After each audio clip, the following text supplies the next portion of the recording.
नमस्कार साथियों, मैं doctor VK Verma. Homeopathic treatment में आपका बहुत स्वागत है। साथियों, आज हम एलर्जी के कारण होने वाले कुछ रोग और उसकी प्रधान होम्योपैथिक दवा के बारे में चर्चा करेंगे। बहुत से लोगों को एकाएक सर्दी खांसी की समस्या उत्पन्न हो जाती है। आज उसी से संबंधित विभिन्न प्रकार के रोग और उसकी महत्वपूर्ण होम्योपैथिक दवा के बारे में चर्चा करने जा रहे हैं। चलिए शुरू करते हैं।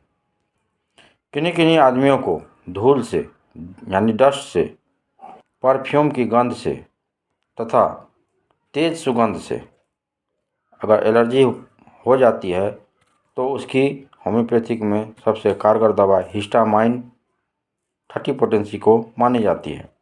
हिस्टामाइन 30 पोटेंसी को सुबह और शाम 5-5 बूंद लेने से कुछ दिनों के बाद यह समस्या दूर हो जाती है। साथियों, किन्हीं को फल के खाने से एलर्जी होती है। जैसे कि कोई आदमी अगर केला खा ले तो उसे एलर्जी की शिकायत हो जाती है। एलर्जी के कारण उससे सर्दी खांसी उत्पन्न हो जाती है। इस परिस्थिति में इसकी महान कारगर दवा होम्योपैथिक में फास्फोरस को मानी जाती है। यदि केला के कारण एलर्जी हो रहा है तो उसकी दवा फास्फोरस 30 पोटेंसी की होती है। फास्फोरस 30 पोटेंसी की दवा को सुबह और शाम 5-5 बूंद लेते रहने से कुछ दिनों में यह समस्या दूर हो जाती है। साथियों, किन्हीं को दूध से बनी हुई चीज़ जैसे मक्खन, जैसे पनीर के खाने से एलर्जी की शिकायत होने लगती है। ऐसे मरीज को सल्फर देने से कुछ दिनों में यह समस्या दूर हो जाती है। सल्फर का डोजों का उपयोग सप्ताह में 1 बार करने से और वेट करने से यह समस्या कुछ दिनों में समाप्त हो जाती है। साथियों, किन्हीं मरीज को कोल्ड ड्रिंक पीने से, बासी खाना खाने से,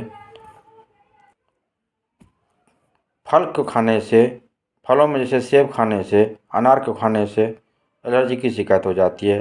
एलर्जी की शिकायत के दौरान उसको सर्दी खांसी और छींक की समस्या उत्पन्न होने लगती है। ऐसी परिस्थिति में उनके लिए कारगर होम्योपैथिक दवा आर्सेनिक एल्बम को मानी जाती है। आर्सेनिक एल्बम 200 पोटेंसी की मात्रा को सुबह शाम 5-5 बूंद कुछ दिन तक लेते रहने से यह समस्या दूर होती है।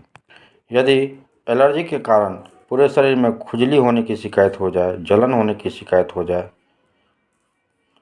खुजलाने पे काफ़ी मात्रा में उसमें लालीपन हो जाए, उससे जलन दे, एलर्जी इस पूरे शरीर में फैल जाए, तो ऐसी परिस्थिति में उसकी प्रधान दवा डल्कामारा को मानी जाती है। डल्कामारा 30 पोटेंसी की मात्रा को सुबह दोपहर शाम 5-5 बूंद कुछ दिनों तक लेते रहने से यह समस्या दूर होती है। साथियों, कोई आदमी बाल में डाई करता है या बाल में कलर मेहंदी लगाता है। अगर हेयर डाई करने से या मेहंदी लगाने से अगर किन्हीं मरीजों को एलर्जी की शिकायत हो रही है तो उसकी प्रधान दवा 2 मानी जाती है। पहली दवा होती है ट्यूबरकुलाइन और दूसरी दवा सल्फर होती है। अगर ट्यूबरकुलाइनम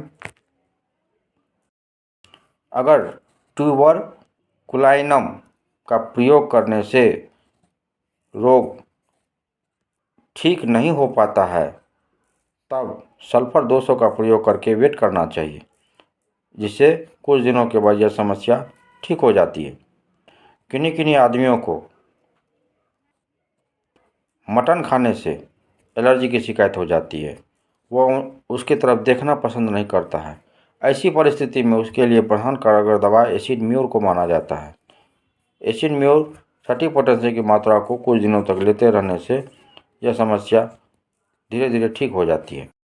अचानक शरीर पे लाल लाल चकत्ते हो जाना, उसमें बहुत ज़्यादा मात्रा में खुजलाहट होना, जलन देना, अगर इस तरह की शिकायत एलर्जी के कारण हो जाती है तो उसकी होम्योपैथिक में सबसे कारगर दवा एपिस को मानी जाती है। एपिस 30 पोटेंसी की मात्रा को सुबह दोपहर शाम 5-5 बूंद लेते रहने से यह आराम होती है। साथ ही उसके लिए एक मदर टिंचर आर्टिका यूरेंस होती है, जिसका प्रयोग 15 से 20 बूंद सुबह दोपहर शाम 1/4 कप पानी में डालकर पीते रहने से यह समस्या ठीक होती है। धन्यवाद।